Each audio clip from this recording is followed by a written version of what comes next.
So the recording is in progress. Wendy, we are live on the microphones again. It is 8:25 a.m. on December 22nd. Yes. 2022.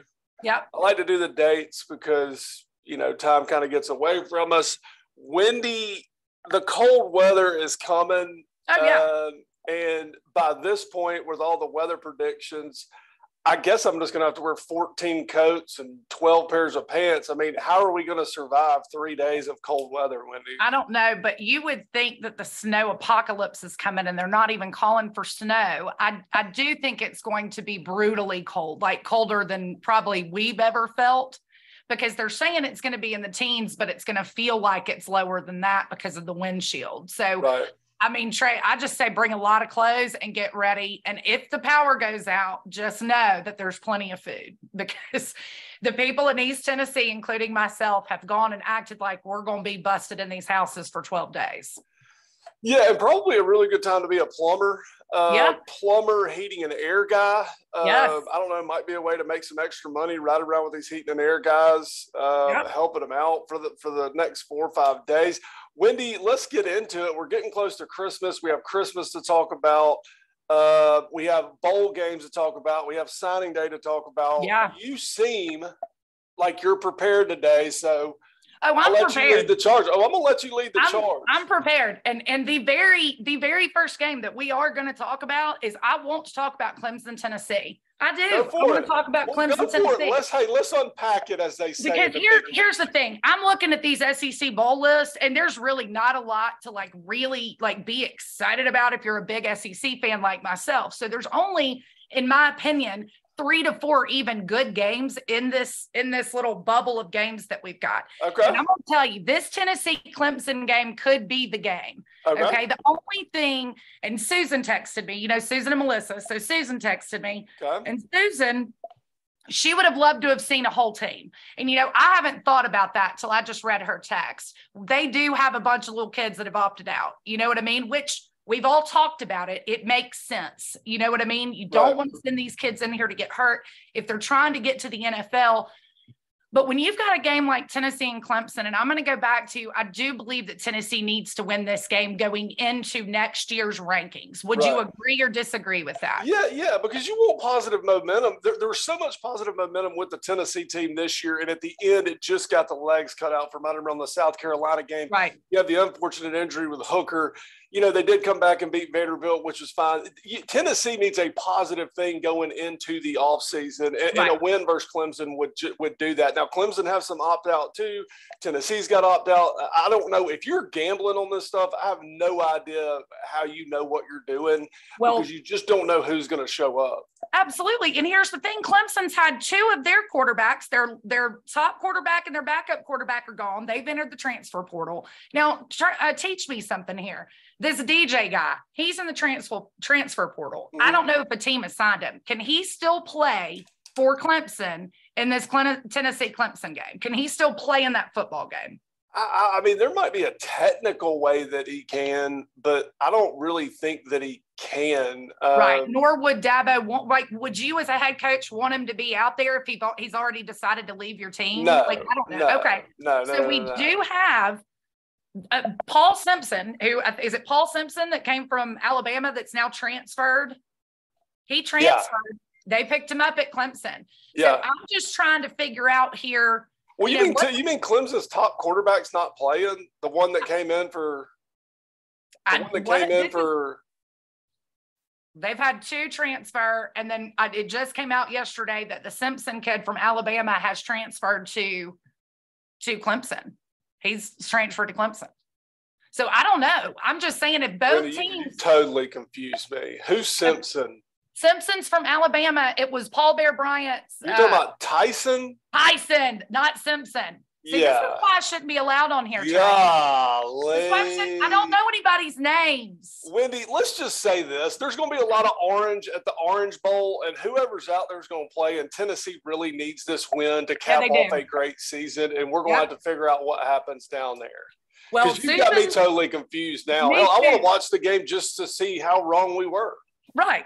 But I will say Susan's score prediction, she's going with her heart.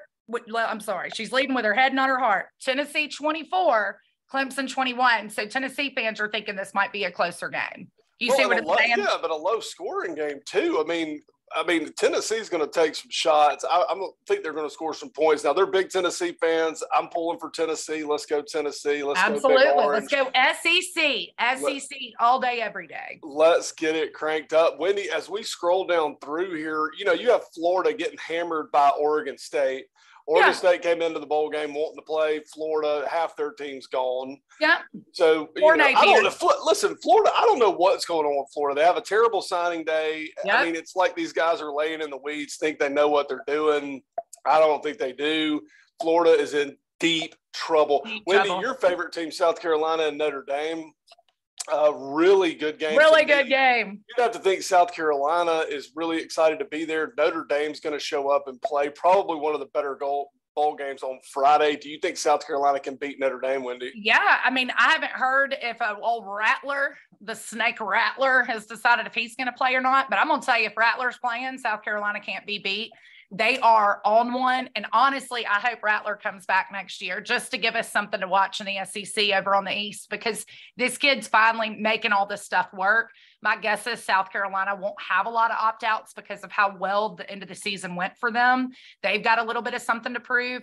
So let's go South Carolina Gamecocks. I'm really excited about that game because, Notre Dame, other than when they're in the championship drive, they typically show up for bowl games. They really do. I've never really watched Notre Dame. For a long time, Notre Dame didn't even play in bowl games. That's right. That's true. But I do believe, because it's Notre Dame, I always want Notre Dame to lose being an SEC fan. So let's go South Carolina all day, every day. We'll go through some other ones. Mississippi State plays Illinois. Really good game to me. LSU, Purdue. That seems boring. I mean, that just seems boring. I mean, seriously, LSU and Purdue. I think it's boring, but I think LSU has to win it, and I think Brian Kelly has to win it. So LSU is going to kill Purdue. Trey, I'm just trying to say that we all say that, and then we turn it on and we watch Florida get hammered. I mean, it just depends. Everybody knew Florida was going to get hammered. You knew Florida was going to get hammered? Yeah, I didn't. Well, half their team's gone. They have no congeality. Yeah. They haven't congealed. Like everybody that's going to be cooking food this Christmas, stuff's got to congeal. There's congeal time. And Florida just doesn't have it. I think LSU does, and LSU has a better coach. Brian Kelly's a better coach. He's going to have his players ready to play. All right, Wendy, let's get into the real deal. And let's go with what do you think is going to happen in the Georgia-Ohio State game, Wendy? Oh, my gosh. Poor Ohio State. Now, let me say this. I mean, I'm going back to Georgia got screwed here because they should be playing TCU. I don't think it's quite fair, but the number one team in the country's got to get through two Big Ten teams. Mm-hmm. But whatever. It is what the college football playoff want to do. However, I hope they kill them because I'm not 100% sure Ohio State deserves to be in there. So my guess is that Georgia's going to come out and keep doing what they do. And their defense is going to absolutely suffocate Ohio State, like suffocate.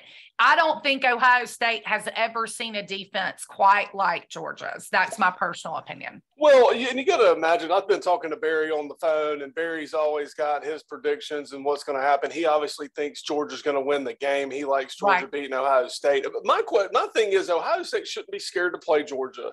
No. Ohio State, you got to understand the motivation. So if Ohio State is motivated to go out there and play hard and has a good game plan and really is putting it on them, Georgia might have to figure out, can Georgia go out there with their original game plan and beat them? Right. If Ohio State comes out and they're ready to drop the hammer too, can Georgia change up enough? Can Georgia change up enough during the game to maybe save this game if Ohio State comes out guns blazing? Right. Now, if Ohio State comes out like, hey, we're here, it's not a big deal, Georgia will blast them. But if Ohio State comes out and says, come get you some, can Georgia answer the call? Will Georgia answer the call? And that's the only thing we have to watch for in that game, in my opinion. I think Georgia probably has the better team physically, but this is a team that can beat Georgia, but it's going to be the best game. It comes on at 7:00 on New Year's. So that is the best game. New Year's Eve, But I'll tell you this too, Trey, when you said it right. They have the better players. Georgia has better players. I mean, Georgia just has better players. You look at what size-wise at Georgia and Ole Miss. I mean, I'm sorry, Georgia and Ohio State. It's insanity, the size difference in some of this stuff. So, Trey, I really think it's going to be Georgia's defense. My personal opinion is the first half might be decent. Second half is going to be a blowout by Georgia because they have never seen these boys like this defense Georgia's got. They just, I don't know if they can defend it or figure out a second half of how to figure it out. I don't think Ohio State can. Who wins the Michigan? Hold on, score prediction. What? I mean, Georgia's going to score 28 to 32 points, and Ohio State's going to score 17 to 24 points. I was going 42 Georgia, 21 Ohio State. That's my pick. Well, let's see what happens there. Wendy, Ohio State, no, Michigan and TCU, and then we'll wrap it up with Alabama. Okay. So I'm going with Michigan, Trey, on this. I mean, well, you know that I actually know a TCU fan, like a diehard, big-time TCU fan. Okay, so give us the breakdown, Wendy. Give us the breakdown. Let me know. The insiders. Well, I need the inside info. I've done a little bit better this week. So I've got a guy in Michigan named Gavin. This is Gavin. Gavin, what's up? Hey, Gavin, I think Michigan has the better team. We're super well-rounded, and our defense is way better than TCU. Gavin predicts 27-16 Michigan. Gavin goes to the University of Michigan. He is a student. So that is Gavin's prediction. That a boy, Gavin. And I mean, here's the thing. It could be the defense because everybody, if you watch the TCU Kansas State game, am I the only one that saw how exhausted TCU was in that fourth quarter? Like exhausted. Did you happen to notice that? And I just think Michigan's just better prepared. Does that make sense? I just think that they're better. They've got more talent, better talent. I don't know if they've got the heart of this TCU team, like the heart of it. So then we've got Clay, biggest TCU fan from Texas. I'm not sure if him or his wife went to TCU, but something like that. Well, Clay, I think break it down for me. Yeah, come on, Clay. Let's see what Clay's got to say. I think it will be okay out the same way most of our other games have been. They are both good second half teams. That's interesting. If we can keep it within 2 scores at half, he likes their chances. If they can keep it to 2 scores. Okay. So but I like TCU and their story. And Trey, if TCU ended up beating Michigan, I wouldn't be that upset about it. Would you? I mean, straight up, Wendy, I could care less. I mean, I do not. I mean, Michigan wins great. TCU wins great. I know, and let me get excited. I mean, I want to act like I'm excited. I mean, do I want to see a good game? Here's what's going to happen. Here's just my opinion, and I go back to more like feeling type stuff. Let me tell you this. Michigan's a good football team. Michigan made it to this game last year, okay, and got blasted off the coast of Miami by Georgia last year, okay? TCU is coming off of a loss. And so here's the point. These Michigan players are like, hey, we got to this point last year and got hammered. We're not going to let that happen again. You're going to have a Michigan team so focused in on this game because they were here last year. They don't want the same thing to happen last year. Okay. TCU, let's look at TCU. TCU has had a great year. Well, guess what? They get beat in the championship game. Wendy, when you end up getting beat late in the year, I call it, nobody else, I mean, it's you decompress. Like everything, like it's like you've been riding on this high all year long. You get beat. There's going to be some air let out of the room. There's going to be some, okay, we can relax, like, this softening. Well, Michigan is hardening. Right. TCU is softening. Right. And it's a disaster for Michigan to come out, keep it close in the first half, and to blow them out in the second half. That's just my opinion. I don't know X's and O's. Somebody that's watched every TCU game and every Michigan game can tell me how wrong I am, and that's fine. That's fine. That's just the way that I see it. Well, I think Michigan wins, keep it close early, blah, blah, blah. It blows them out at the end of the game. But I do believe that TCU, it's going to be the fourth quarter conditioning that's going to get them. I don't think it's actual talent, Trey. I think talent, they're pretty well, quarterback to quarterback, they're pretty well stacked. I mean, I don't think there's as much of a player disadvantage as there is on a Georgia Ohio State. You see what I'm saying? I don't. I've watched 3 TCU games. Here, I'm going to do one better. I'm calling TCU to beat Michigan by 3. You didn't want to get excited, Trey, on this call. So guess what? TCU by 3. DC by 3. And I will say one thing, because that just reminded me, because on these things, I always remember something after we hang up the phone. Barry does think TCU is going to beat Michigan, too. Oh, okay. Barry Webb thinks TCU is going to beat Michigan. I hate to say it, but both of y'all are going to be wrong. Okay. But, hey, listen, at least we got a good game to watch, and now we have some predictions out there. Yeah. So, listen, go for a big game. You know, and listen, these are the right teams to be in it. That's the point. Like, all these teams are the right teams to be in it. You know, probably Georgia should be playing TCU, so you could argue about that. But these are the 4 teams. Let them play. Let them figure out who's the best team this year. All right, Wendy, let's get to the Alabama Crimson Tide, because we do like Alabama. I can see your background. Is that a Christmas background or an Alabama background? Yeah, I got Christmas going on in my background. I got all my stuff up. I've got everything up. This house is Christmas like Christmas threw up in it. Crunked up. All right, so the Alabama Kansas State game, Wendy, breaking news this week. It looks like our boy Young and Anderson are going to play in this football game, which is going to change a lot of people's opinion about a game. They play at 11 o'clock. I guess that would be Central Time. Alabama, Kansas State down at the Sugar Bowl. What is going to happen, Wendy, and what are your thoughts on the game? So I've got a few thoughts. I've got a couple conspiracies as well. Conspiracy is that I don't know if Bryce Young and Will Anderson are going to play the whole game. I'm not so sure I see him in there the whole game. Here's one big disappointment is we got a noon game. I don't know why that really bothers me the way that it does, but it bothers me. I don't like a noon game for Alabama, but I guess that's what they wanted to do, but whatever. I believe personally that Kansas State cannot hang with us even through the first quarter. That is personal opinion. I don't know if they can. I don't even think it'll be a game. I don't see how it could be if you've got everybody not sitting out. Nick Saban said nobody's opting out.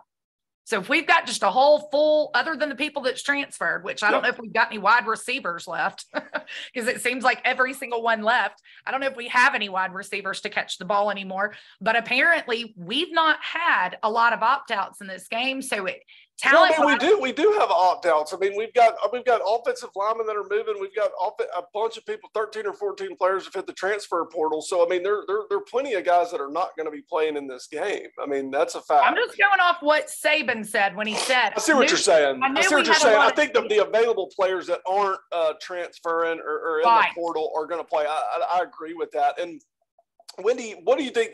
Just tell me. You think Alabama blows this team out right now? I think they blow them out because of talent. I don't know how you could even compare the talent. And now that we've got our quarterback, I don't know how they can defend Bryce Young. It's Kansas State. Yeah, I mean, my brain works in 2 different ways. Like the whole Will Anderson and Bryce Young coming back. I mean, I think that's a good story. Like, I think it's good and playing for the team. And I'm a team guy. And I do agree with that to a point. But there's also a point to me. It's like, I kind of want to see our new players. I want to see another quarterback. I want to see another defensive end. I want to see what we got coming back. It's not going to break my heart if Alabama doesn't beat Kansas State. I mean, I don't want to lay all my people out there just so we can beat Kansas State in the Sugar Bowl, to come in 6th this year. I don't want a 3-loss season. Well, I mean, I might not want a 3-loss season either, but I mean, who's going to be our quarterback next year? Would I rather find that out in spring training or the first 3 games next year, or figure out if this guy can come on with the lights come on? Here's what I really predict probably is going to happen. I think Bryce Young and Will Anderson are going to play. I don't think they're going to play that much. I think, maybe get them a quarter, maybe a quarter and a half, and then kind of usher in the new players, kind of like a curtain call situation where they kind of pull them out of the game. The Alabama fans can clap and really tell them how much we appreciate, and kind of start seeing the next year's worth of the next talent. Generation of kids. And here's the other point. I think Saban's got our team dialed in, and I think we're going to come out there and blast them, because I think our team is dialed in. We're better than I think what people think we are, and we're going to blast them out of the water. K-State, thanks for coming. And, that's going to be that. What do you feel about the 12 o'clock start time?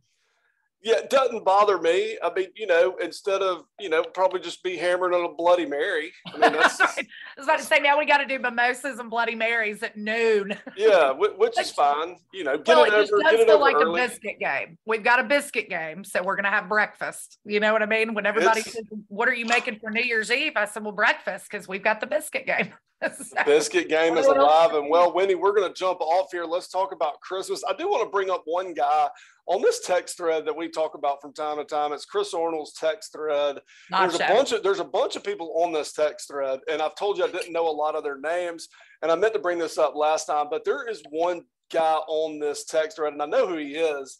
But he's the 303. I don't know, a couple of podcasts ago, we talked about the 303 guy that was into it. I think the 303 guy is Mike. Okay. So Mike, really, really solid text game. Okay. Really, I think we would give him the MVP of our text thread this year. He's kind of held it together.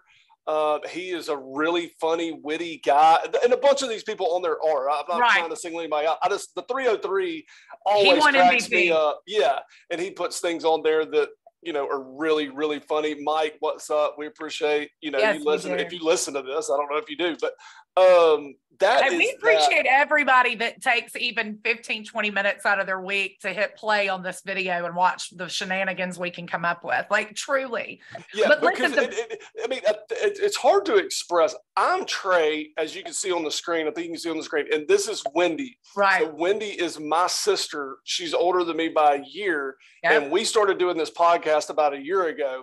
Then we had some people being like, hey, we need to do it on video. So this year, or the past 4 or 5 weeks, we started doing this Zoom call, and we've enjoyed it, and we put it out on YouTube. And this is just something fun that we do. When I say preparation, literally the preparation is pulling up a screen about the time we're cutting this thing on. So it's all over the place. Me and Wendy love doing it.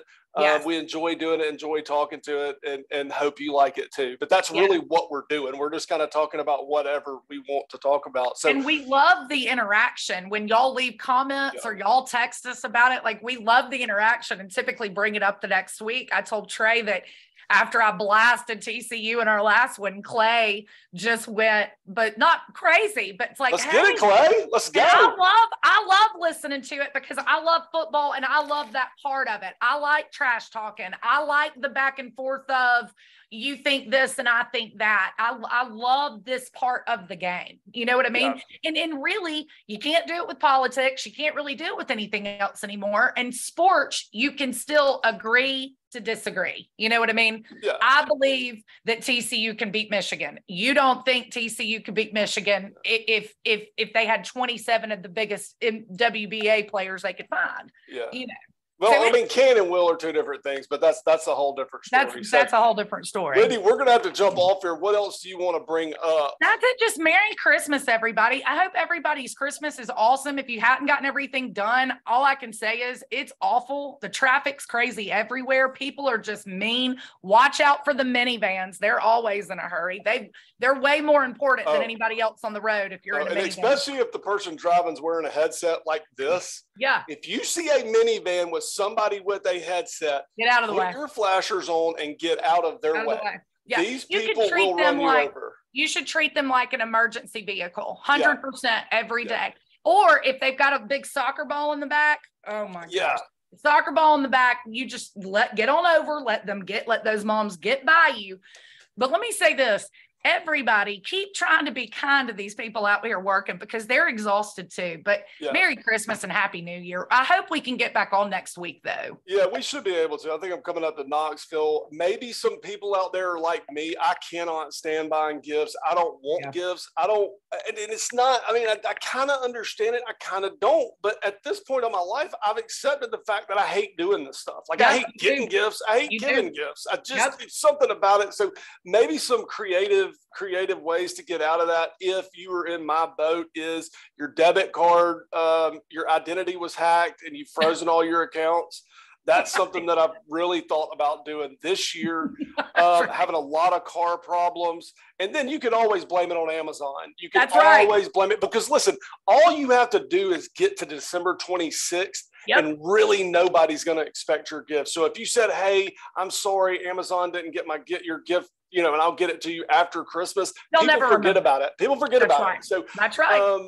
Now you might have to make a decision on whether you want to accept the gift from them. That's right. That gets dicey. When you're accepting a gift and you don't have a gift, you're put in a bad spot. And that's when you go to the gift card.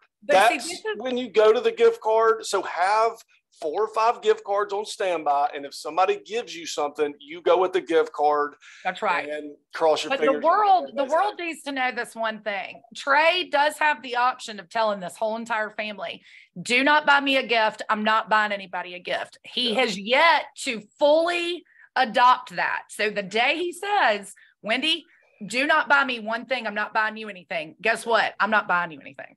Okay. You have to adopt it, and you have to hammer it down, because it is not your favorite thing to do. And I understand that, because I hate getting gifts and I hate opening them in front of people. I'd rather get them and go open them by myself. I know that sounds weird, but it's the same thing. But I love to give gifts. Well, I think that's great. I think the problem with me is it's like I don't want to waste my money on getting you something that you don't like. And I do not want you wasting money buying me something that I'm not going to use. Like, I don't want you to have to do that. So it's just a yin and a yang, and it's probably a battle I'm going to fight for a long time. I'm trying to come up with ways to make this a better time for this. But anyway, listen, going to be happy, and being happy and having joy is a choice. Yes. I have to choose it a lot. Like, I have to choose it like 16 times a day. Me too. But I think it's a choice, and, love the people that you're with. If you're not with people you want to be with, think about them and love the environment that you're in, because that is what you have at this point. So